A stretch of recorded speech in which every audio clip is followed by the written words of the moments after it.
Praise the lord. యేసుక్రీస్తు నామమున అందరికీ శుభములు. ఎలా ఉన్నారు ప్రియమైన సహోదర సహోదరీమణులారా? దేవుని మహాకృప వల్ల మీరందరూ బాగానే ఉన్నారని నమ్ముతున్నాను.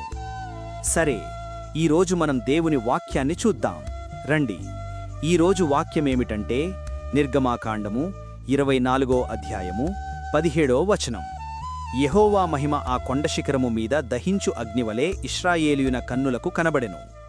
ప్రియులారా, ఈ వాక్యాన్ని మనం చూసినట్లయితే ఒక పెద్ద కొండ, ఆ కొండపై దేవుని మహిమ, అది సాధారణ కాంతి కాదు, దహించు అగ్నిలా ప్రకాశిస్తున్న దేవుని మహిమ.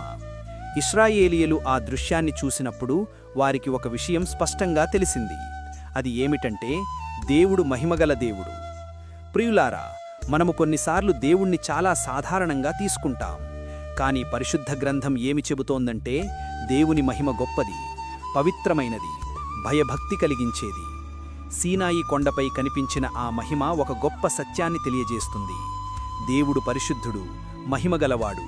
అందుకే మనం దేవుని దగ్గరకు వచ్చినప్పుడు గౌరవంతో రావాలి, వినయంతో రావాలి, భయభక్తితో రావాలి.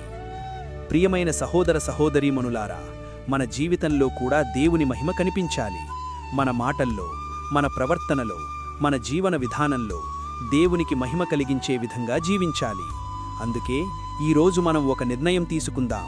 ఏమిటంటే, నా జీవితంలో దేవుని మహిమ కనిపించేటట్లు నేను జీవిస్తాను.